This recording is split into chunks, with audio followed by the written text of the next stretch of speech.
yo quiero que podamos entender algunos detalles así muy rápidamente, ¿no? Porque nosotros vivimos en este mundo que de alguna manera es muy individualista, un mundo que, aunque tenemos las redes sociales no nos conectan realmente, es muy superficial. Y el plan de Dios es que nosotros, en especial la iglesia, vivamos en comunidad, que podamos relacionarnos unos con otros. Pero el detalle es cómo logramos vivir en comunidad. Por ejemplo, en nuestra situación como iglesia, somos una iglesia grande y eso a veces nos complica a nosotros los pastores, porque a veces tenemos que pensar cómo pastoreamos y discipulamos a tantas personas de una manera efectiva. Y eso lo vamos a encontrar en la palabra de Dios.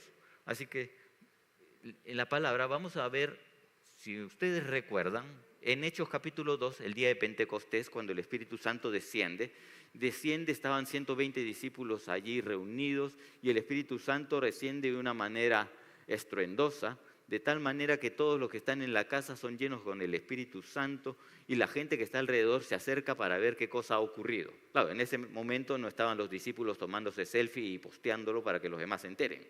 No, el mismo Espíritu Santo se encargó de hacer un estruendo para que todos vayan. Y cuando llegan, ven a estos 120 discípulos hablando en otras lenguas, en idiomas que eran conocidos por ellos, que ellos pueden reconocer.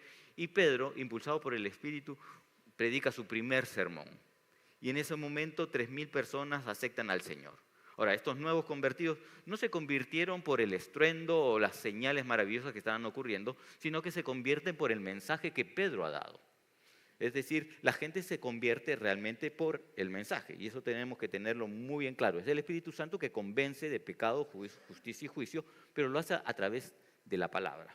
No son las señales. Las señales sirven para atraer a la gente, pero el mensaje es lo que va a terminar convirtiéndolo. Ahora esta nueva iglesia, con unos 3.000 nuevos creyentes, que fueron los que aceptaron al Señor, ¿y cómo discipular a tanta gente? Ahora, si a nosotros de la noche a la mañana nos viniesen 3.000 nuevas personas, que nos gustaría, ¿y dónde los meto? Me faltan salones, el Zoom me va a ayudar, pero de todas maneras estoy limitado. Así que tengo que ver la manera de cómo atender para que la gente crezca y realmente se sienta atendida. Y el libro de los Hechos nos va a narrar un poco esto.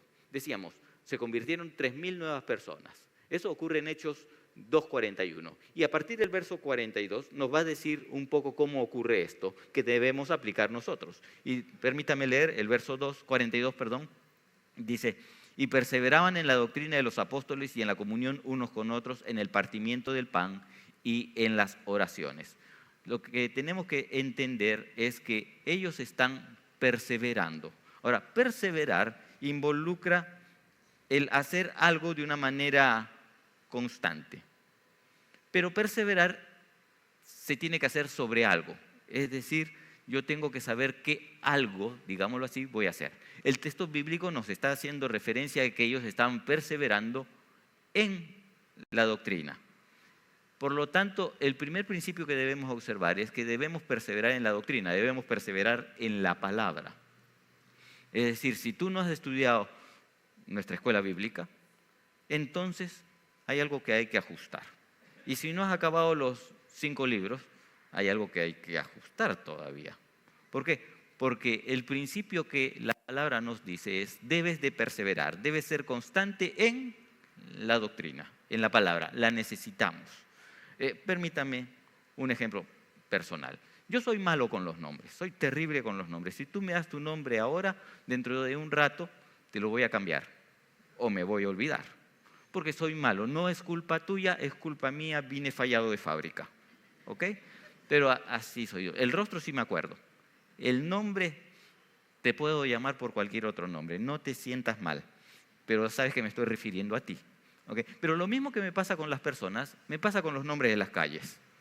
O sea, yo me sé el nombre de mi calle porque ya tengo muchos años viviendo allí, pero de por sí soy muy malo con los nombres. Yo le doy gracias a Dios por ese maravilloso invento llamado GPS.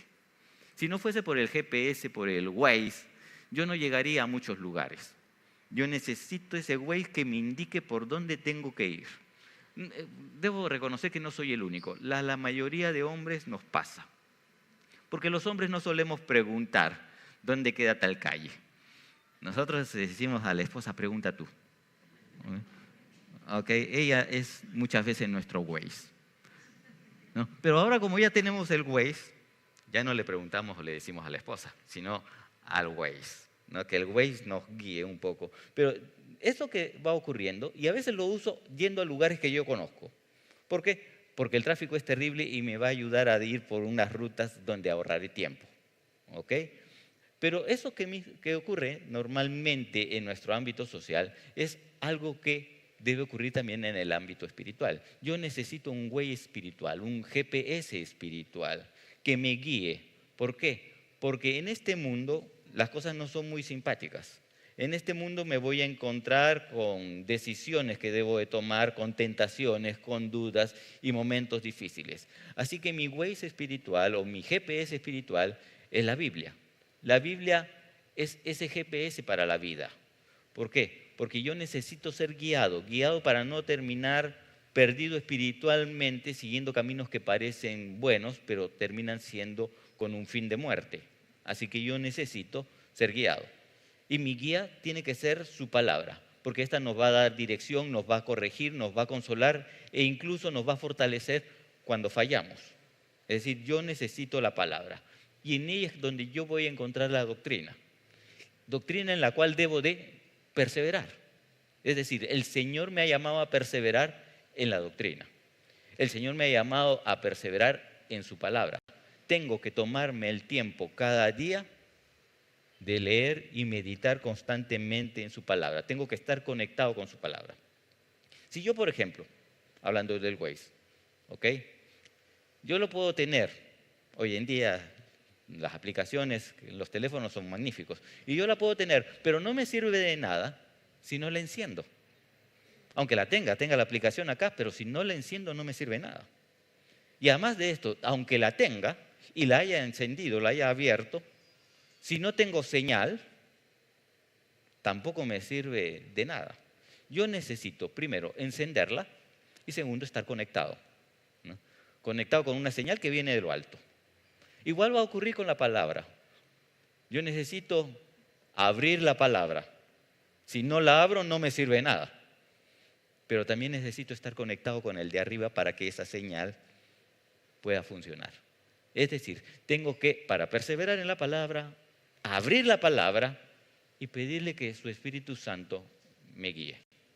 Si no, no me sirve de nada.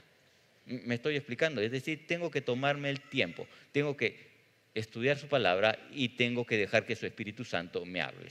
Lo otro, seguimos en el verso 42, porque no es solamente la palabra lo que necesito, sino dice, el verso 42 dice, en la comunión unos con otros. Es decir, el Señor nos está diciendo, debes de congregar. ¿Por qué? Porque en nuestra interrelación vamos creciendo. Vamos a crecer en el contacto con los demás. ¿Por qué? Porque, como dirían algunos, hay de todo en la viña del Señor. Y en ese de todo nos vamos a encontrar con gente que nos va a animar, nos va a motivar, nos va a incentivar a ser mejores. Y lo necesitamos. Pero también nos vamos a encontrar con hermanos, personas dentro de la congregación que van a afinar nuestro carácter.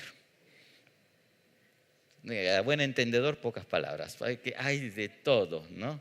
Hierro con hierro se va afilando, ¿no? Nos vamos perfeccionando. Es decir, necesitamos esas interrelaciones, necesitamos congregar, porque el discipulado no es simplemente tener información. El discipulado es relación. Así que yo voy a crecer en la medida de que sí estudie la palabra, persevere en la palabra, pero también me interrelacione con los demás.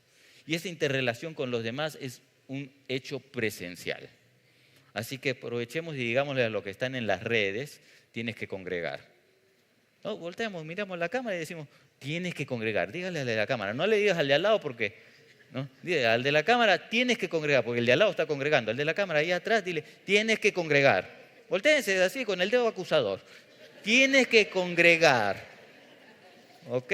Porque el que está a tu lado está congregando, pero el otro no lo está haciendo. Ahora entendemos, si estás en el hospital, estás enfermo, pero si estás allí en la cama calientito porque hace frío y no viniste, que el Señor te juzgue. ¿Ok? Nosotros solamente somos ese dedito para decirte, tienes que congregar.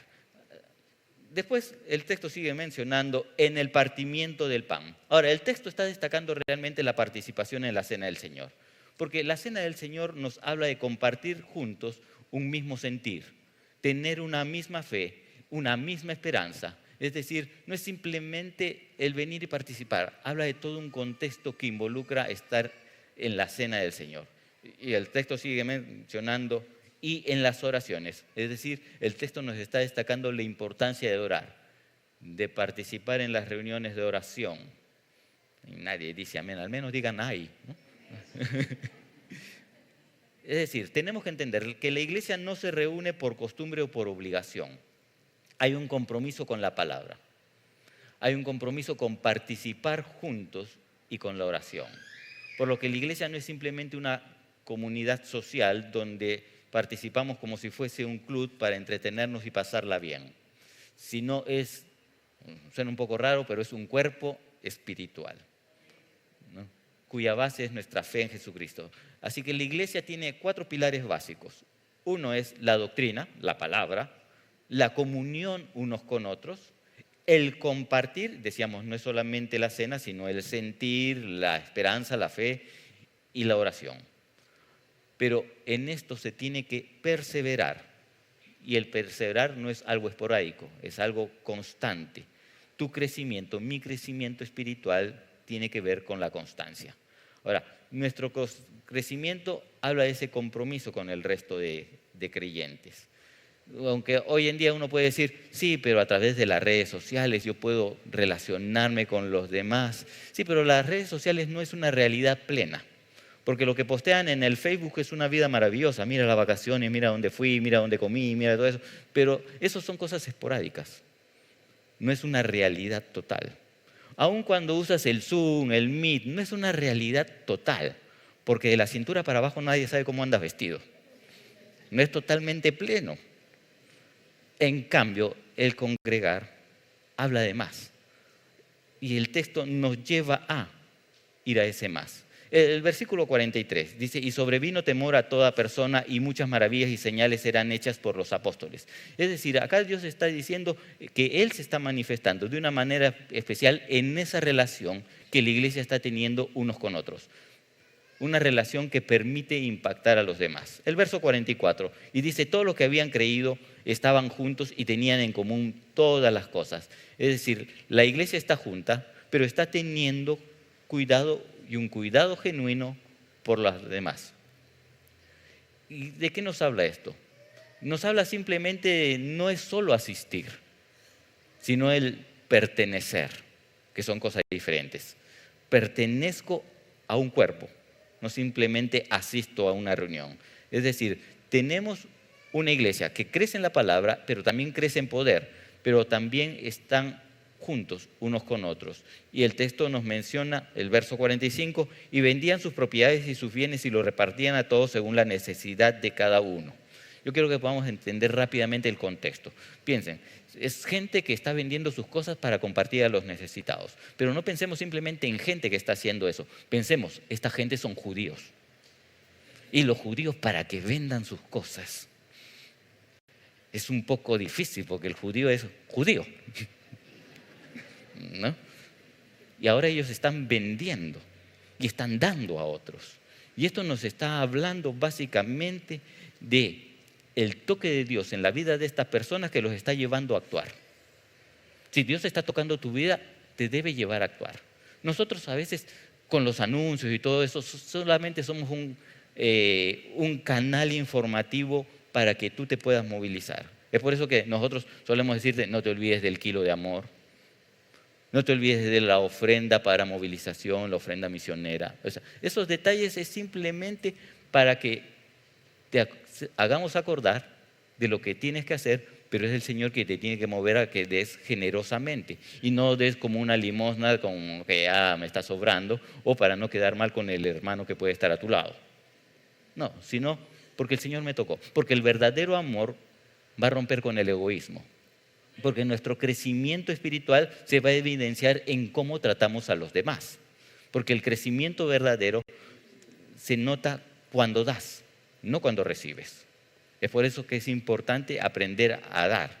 Porque una iglesia verdadera es una iglesia que va a acompañar, que va a cuidar y va a suplir las necesidades espirituales, emocionales y en la medida de lo posible también las materiales.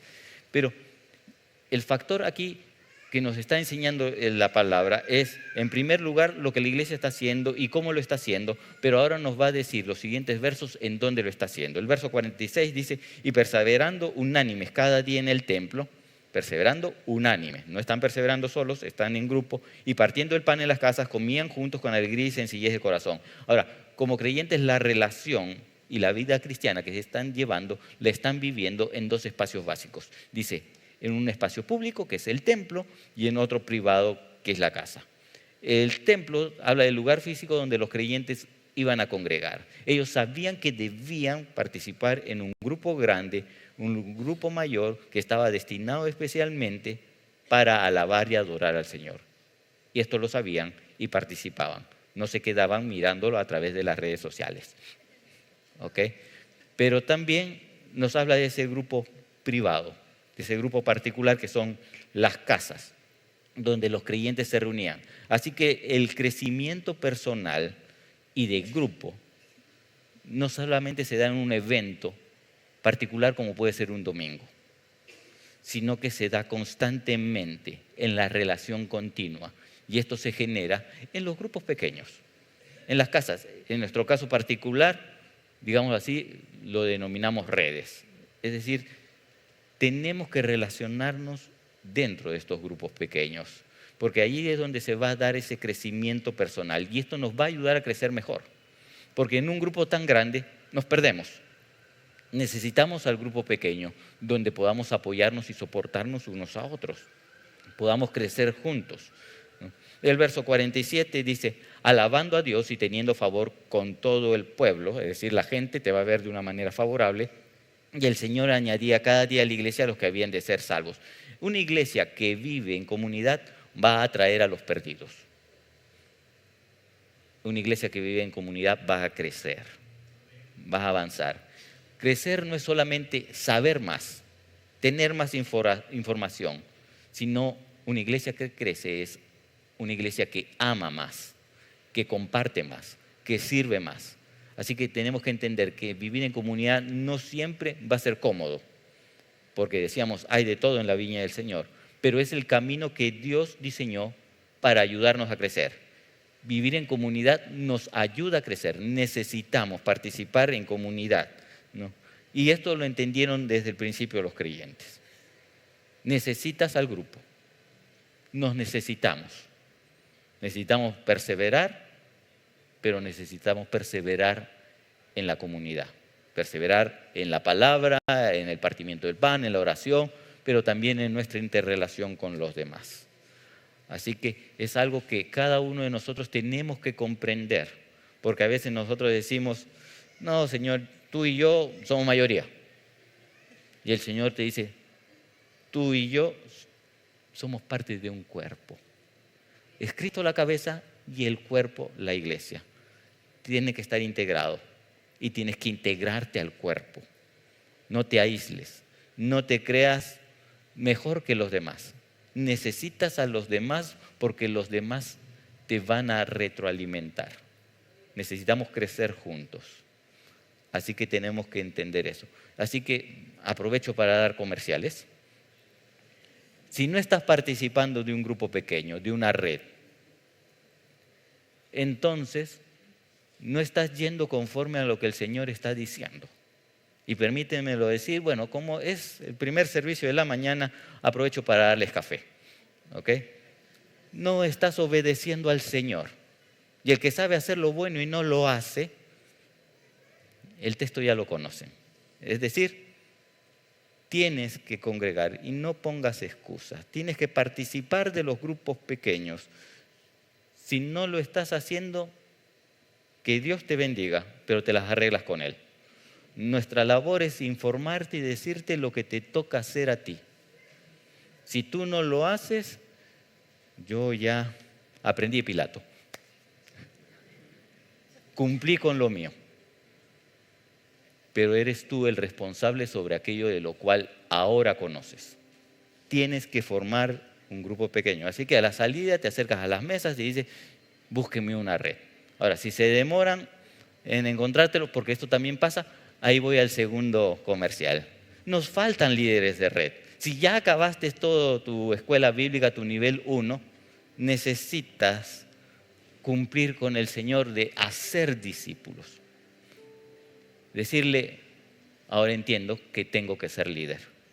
Así que también vas en la mesa y dices, no es que quiera, es que debo ser líder. ¿No? Y el Señor va a poner el querer como el hacer, pero simplemente te acercas y dices, yo debo ser líder. Y el Señor me lo ha estado diciendo antes, sino que necesitaba que me den un café expreso temprano para poder despertarme y reaccionar. Así que necesitamos activarnos, necesitamos crecer. Si te das cuenta, hay espacios vacíos. Y esos espacios vacíos somos nosotros los que tenemos que traerlos. Somos nosotros los que debemos crecer.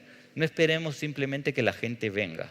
Nuestra labor es hacer discípulos, traer a la gente, cuidarlos, para crecer acá, crecer en los otros locales que estamos teniendo, tumbar la pared, extendernos. Es decir, necesitamos crecer, pero el Señor quiere que cada uno de nosotros cumplamos nuestra responsabilidad.